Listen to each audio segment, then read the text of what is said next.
The problem of uterine malformation is a problem that is increasing, probably also because the numbers probably of uterine malformation are increasing in the last years, probably due to environmental effects also.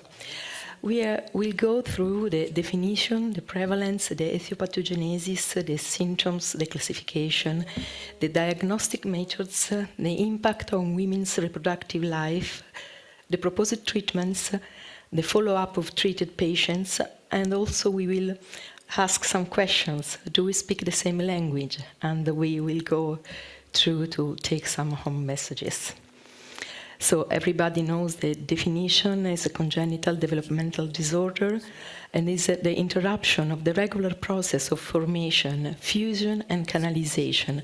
And every kind of alteration of these three processes, it conducts to a different malformation.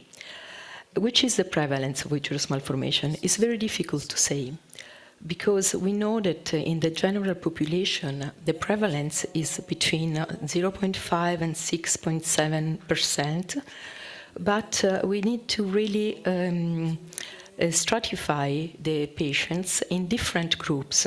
So when we speak about patients with a normal fertility, it ends up to have a very, very low prevalence. So the prevalence is going to be 0.1, 0.2, I found at most 0.7%.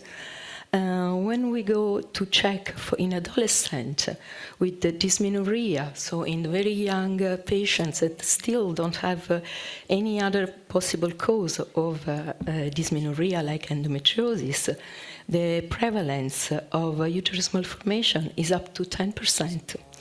And when we speak about patients with infertility, the risk is reported between 3.5, 7.8, but are we sure we were able in the past to diagnose all the uterine malformation?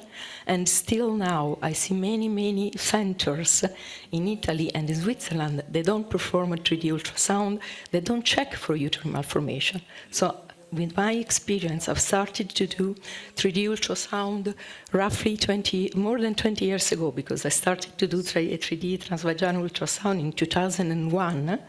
In my experience, the number will be really, really higher than this. And when we check patients with failure of embryo transfer, also the number may be very high, but we don't have data. And we have data about patients with recurrent abortion, because at the end they go through a process of diagnosis that is deeper, and we have data up to 16 to 17%. And also, I'm an expert also in fetal medicine, so I check fetuses with intrauterine growth retardation, patients with preterm delivery, and also the numbers are high. But we need more data, so we need to go through this process of getting data on this. It's interesting to understand that the uterus formed in a very early pregnancy, between 6 and 9 weeks already, and it's completed at 12 weeks of pregnancy. So the environmental problems that are increasing probably will have an effect on this, because I can say that the number of abnormal malformed uterus, in particular when we speak about T-shaped uterus, is increasing dramatically in the last years. And which are the etiopathogenesis? They found some genetic association, and we know that there were agents like diethylstilbestrol and thalidomide, but there are probably more that we're not aware of. And in my opinion, maybe also vascular problem for the association with the renal agenesis.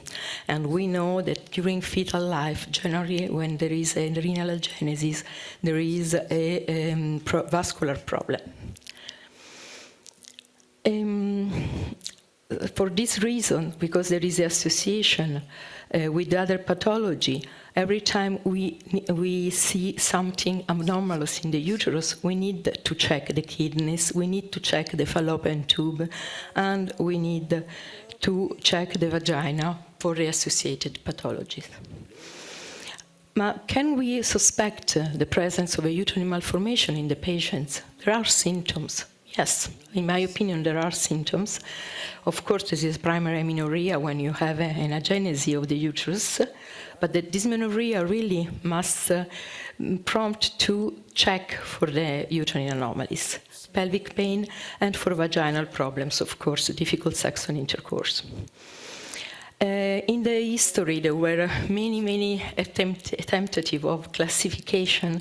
I can't speak about history, but I want to say that they started with an ontogenetic morphology classification, and after there was a clinical embryological classification, and this is a part of the history. But all this classification, at the end, they were not useful in clinical practice. And in choosing an eventual therapeutical approach. So at the end, the solution was to end up with the classification on a clinical approach in particular. And since 2014, we had the HESRA classification that is the one that we are using still now. This classification is divided in a normal uterus, and we'll say why you have a normal uterus in a classification for malformation. Because as you can see on the here, you have also the association of pathology in the vagina. So sometimes we have a normal uterus with an abnormal vagina. So we can classify also this kind of patients. We have the dysmorphic uterus, and you can see there is this C-shaped, but also the infantile uterus. So it's important every time we check with the 3D ultrasound the uterus, also to see the shape of the uterus, not just of the cavity, because this makes a difference in the outcome of the patient. The septate uterus, the bicornual uterus, and of course, case of uterus with and eventually a plastic uterus. How can we do the diagnosis? Two-dimensional ultrasound has failed in the last years to do a correct diagnosis. I think not because it's not possible to do a two-dimensional diagnosis, but because usually the transverse section of the uterus is more useful to check for uterine anomalies, is not performed routinely. And also because it's difficult if you don't have a 3D high head to think with a 2D scan in 3D. Of course, video hysteroscopy, video laparoscopy were the techniques that were used in the past, the combination of hysteroscopy and laparoscopy, hysterosalpingography and the magnetic resonance. Since 2001, 3D ultrasound and 3D hysterosalpingo contrast sonography were the more utilized technique, in particular because it's so important to check also the external profile of the uterus, and we can obtain this external profile not with the hysteroscopy, not with the hysteroscopy, okay, excuse me. Okay, not with the Rai hysterosalpingography, but we can obtain this with the 3D ultrasound, in which is really clear the profile of the uterus, and we can obtain it with the magnetic resonance. That, of course, is more expensive, is fixed, and it's less comfortable for the patient, but in particular also doesn't give us the possibility to check for the vascularization, eventually in the presence of septum, and to check the cervical malformation in the same way. Excuse me. Okay. So many papers already starting in 2003 were able to demonstrate the reproducibility of three-dimensional ultrasound, the accuracy, and also the possibility to have a comparison with hysteroscopy and pelvic magnetic resonance imaging. In the last period, there were also concern to try to define the T-shaped uterus, that is the one that is more important for infertile patients. And there was a congenital uterine malformation by experts to give diagnostic criteria for T-shaped uterus. These diagnostic criteria may differentiate the aspect in ultrasound, but we are not sure really, or at least me, and I found some papers on it, that really it makes a great difference in terms of outcome of the patients. But anyway, it's important to know that there is a possibility to have the strict criteria to define a T-shaped uterus. And also, it's this is one of the papers that is very recent. Is a recent paper in which they found that really there were no difference between dysmorphic uterus and T-shaped uterus in terms of follow-up of the patients. Which is the prevalence of T-shaped uterus? In the fertile woman is very, very rare, and in infertile patients is very, very frequent. And it's interesting also that it's possible to classify T-shaped uterus in different forms: T-shaped uterus, Y-shaped uterus, and I-shaped uterus. And I suggest you to do a screenshot of this site, because it's a very interesting video that lasts 5-6 minutes, so I didn't have the time to show it. But it's for me what is the future of 3D ultrasound and hysteroscopy, because it is put in correlation the image of 3D and the image of hysteroscopy to differentiate the different shape of the uterus. And another very important thing is that the ultrasound must be performed in the secretive phase of this period. This is the same patient with different aspects in different moments of the period. So, which is the real impact on women's reproductive life? Everybody remember Harquat uterus is disappeared from the classification, but really it's a uterus with a deeper portion of the fundus, so a greater fundus. And does it make a difference? In my experience, the answer is to understand that if a Harquat uterus is a normal or a dysmorphic uterus, is the hysteroscopy. Because really we can have the same appearance in ultrasound. Of course, I'm starting to use elastography and different software in 3D machine to check for fibrosis in the fundus. So the same shape may give different hysteroscopy image if you have a fibrosis in the fundus or not. So I suggest that anyway a diagnostic hysteroscopy is important for a patient with an abnormal shape. The septate uterus, partial or complete, have been proved to be really associated with problems, and we have the obligation to do something in these patients. And the same is for T-shape and dysmorphic cavity of the uterus. You can see here how you can see a sort of fibrosis in the parietal wall that is different from the appearance of a normal uterus. So sometimes you may have a dysmorphic uterus with a fibrosis that with the hysteroscopy will have a terrible image appearance, and you may have a T-shaped uterus in the Kuna criteria that have a normal appearance of the parietal wall without a great fibrosis, and in the hysteroscopy can be not so bad in these patients. So these are not T-shaped uterus, but these are really dysmorphic uterus. And you can see here how much the fundus is fibrotic. These are my images, man. It's old image 20 years ago.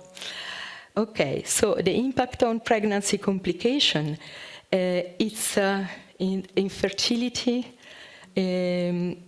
with a risk relative of 0.8, miscarriage 1.8, that is for all anomalies, prematurity 2.2 risk rate, malpresentation is very high, IUGR and fetal mortality.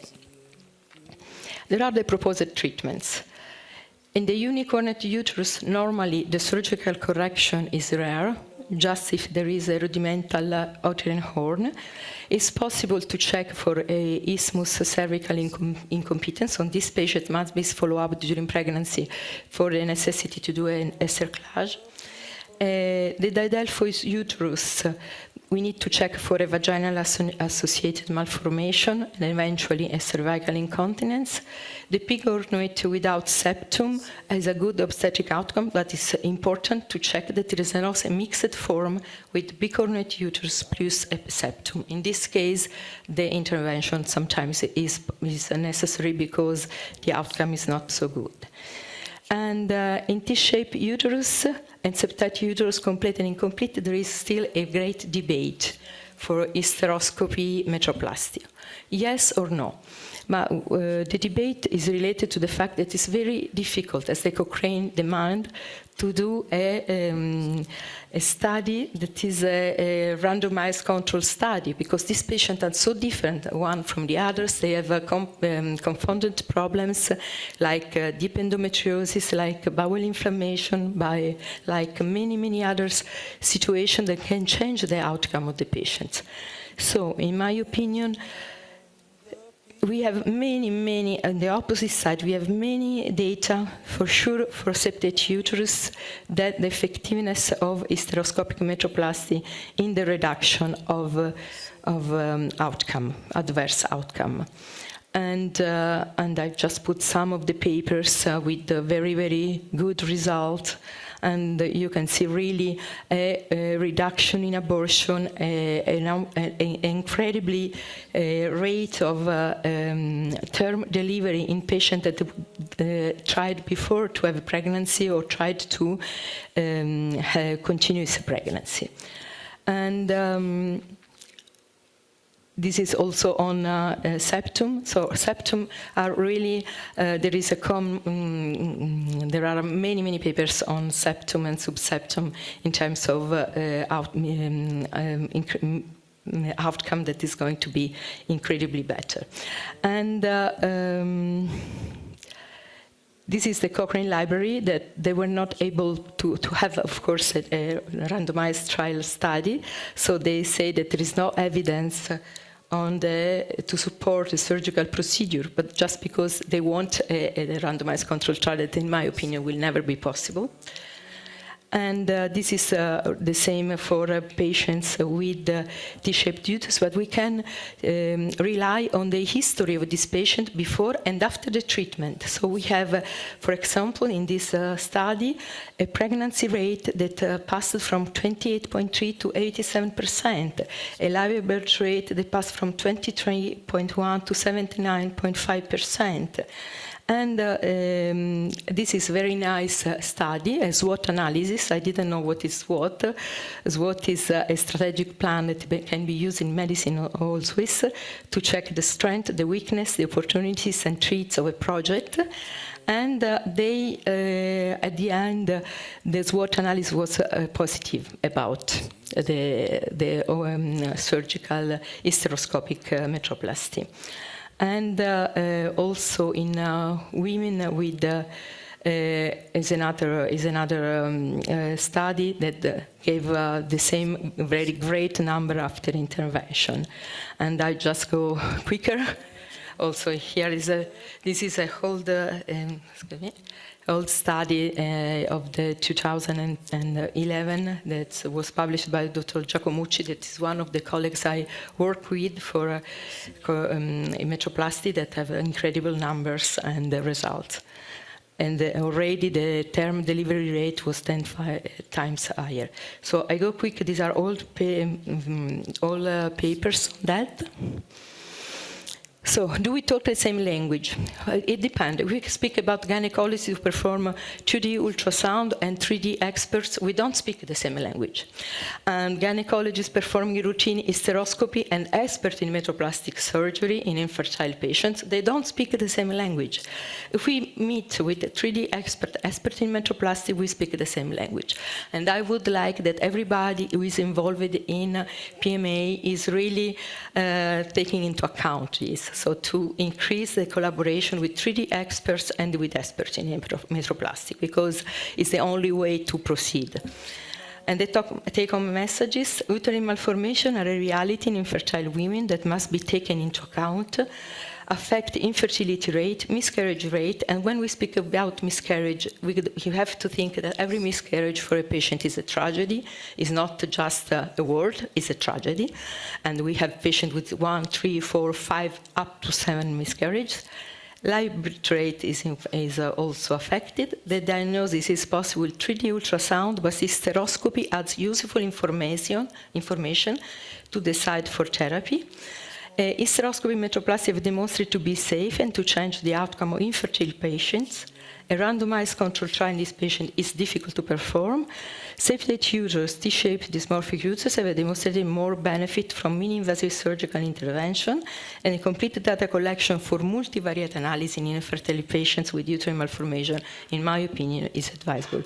Thank you, and sorry for the late.